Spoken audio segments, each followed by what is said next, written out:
Hi, good day again, everyone. So, in this video, I'm going to demonstrate how to create Turnitin assignments in ePNU. So, we have a Turnitin subscription in Philippine Normal University. So, this is managed by the Publications Office. So, for any inquiry regarding your Turnitin accounts, so you may send an email to publications.office@pnu.edu.ph. So I will also include the video recordings from the webinars conducted by the Publications Office about Turnitin. So if you are interested or if you want to know more about Turnitin, what it is for, its purpose, okay, so you can go watch those videos. So this demonstration will concentrate on how to create Turnitin assignments in ePNU. So regarding the purpose, the basics, or the things that Turnitin can do, so you can refer to those videos by the Publications Office. Alright, so to start, we must go to the website lms.pnu.edu.ph. Okay, we will simply sign in using our respective username and password. We can also sign in using our official PNU Google account. Okay, then once you are already in the virtual learning environment of ePNU, we will simply select the virtual classroom where we want to add the Turnitin assignment. So let me just choose. I will choose this one. Okay, this is my sample classroom. All right. So I want to add it, say for instance, in topic 1. Okay, so I want to add it in this section. So to do that, we must turn editing on by clicking this pencil. All right. So as you can see, the editing tools appeared. So we are already in turn editing on mode. So to add an activity, we must select this option. So add an activity or resource. So once we click that, we will select Turnitin Assignment 2. Okay, so this part, then we will simply click Add. Alright, so once we click Add, so something like this will appear. So this web page should appear. So you must add a name to your Turnitin assignment. So let me use the name research paper. Okay, so it's up to you if you want to add something here. If you can probably add specific guidelines for your students regarding the paper that they want to submit. Okay, so if it has if the option has an exclamation point, so it means to say that that part is required. Okay, so again, for the summary, it's up to you whether you want to add something to it or you want to leave it blank. Then for the submission type, you can choose whether file upload or text submission. All right. So usually, since I ask my students to use a particular template, usually in my case, I just choose file upload.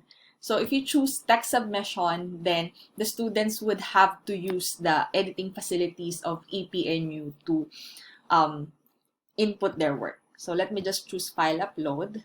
Okay, so next, you can decide on the number of parts for the student submission. So it could be 1, 2, 3, 4, or 5. So say for instance, if it's a research paper and you want them to submit one file for the introduction, another file for methods, another file for the results and discussion, and so on. So you can choose. Okay, how many parts would the paper contain? So it would have separate submission per part. So I will just choose one for this example. Okay, for the file size, since the submission for this assignment will go to Turnitin, so it's beyond 10 megabytes. So our students can actually submit more than 10 megabyte for this one. So up to 100 megabyte. Okay, so if you want to limit that, so you can also do so. Okay, but for this example, let me just use the default setting, which is 100 megabyte. For the allow submission of any file type, I usually just leave this as no because we want submissions that could be analyzed by Turnitin. Okay, so we can leave this as no. Now for the display originality reports to students, so you can choose yes, so that students know what is the similarity index of the paper that they will submit. All right. Now for the grade display, you can we can either choose to show grades as a percentage or show grades as a fraction. So let me just use percentage. Okay. Then regarding auto refresh grades or scores, so you can choose either to automatically refresh originality scores or grades, or to manually do that. So let me just choose yes for this one. Okay. Okay, now for the assignment part, since I have selected only one part for the assignment, so this contains only part 1. So if you have selected 2 parts, so this would have assignment part 1 and assignment part 2. Okay, so you can decide when will the start date be, the due date. Okay. Okay, so for the originality report option, so if we click this, so we can decide, or we have the option to allow submissions after the due date. So I will just choose no. Now regarding report generation speed, so we have 3 options for this one.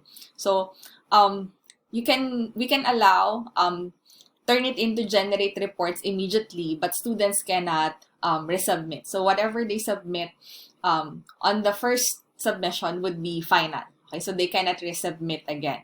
So you can also choose to generate reports immediately. Students will see the similarity index and they have the option to resubmit an improved paper. Or we can choose to generate reports on the due date. Okay, but students can resubmit until the due date. Okay, so I think I will just choose the second option, right? Okay, for the store student papers option, so I will just choose no repository. So if we select no repository option, so our students' papers will not be stored in the Turnitin standard paper repository or the institution's paper repository. So it means that the papers will not be checked for collusion between students of the same or different institutions. So why this option? Well, just in case the students want to submit the paper in the future for publication, so this will not be an issue.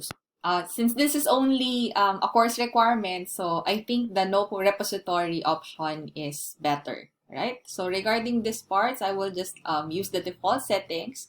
Now for Grademark option, so Turnitin actually has rubrics that we can use to grade students' paper. All right.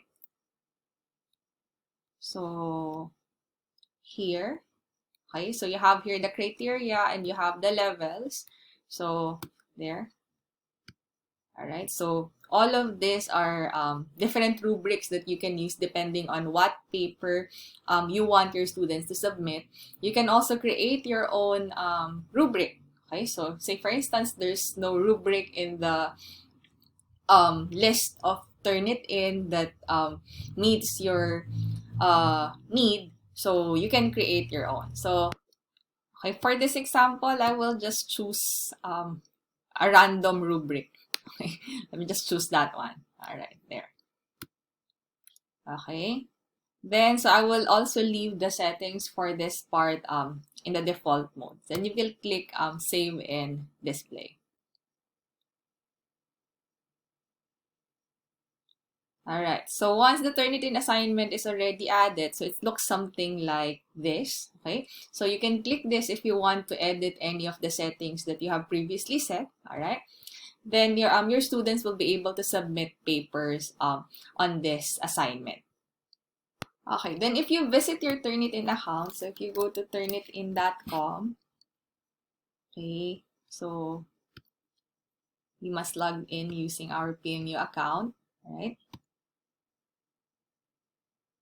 So you will see here So you will see here the assignment that you have created. Okay? So well, there's no submission yet because this is just an example, but once students submit papers, you will be able to see the paper that they submit here. Then you can also add the grades, okay, in this facility. Then whatever grade you add in Turnitin will automatically reflect in ePNU. Okay, so that's it for Turnitin Assignment. So if you have any ePNU related concerns, so feel free to reach CFlex at any of the contact information that you can see on your screen. Or if you have any questions regarding this video demonstration, feel free to reach me at sarmiento.cp@pnu.edu.ph. Also, the materials available regarding Turnitin will be included in the same webpage of this forum. All right, so thank you very much for listening, everyone.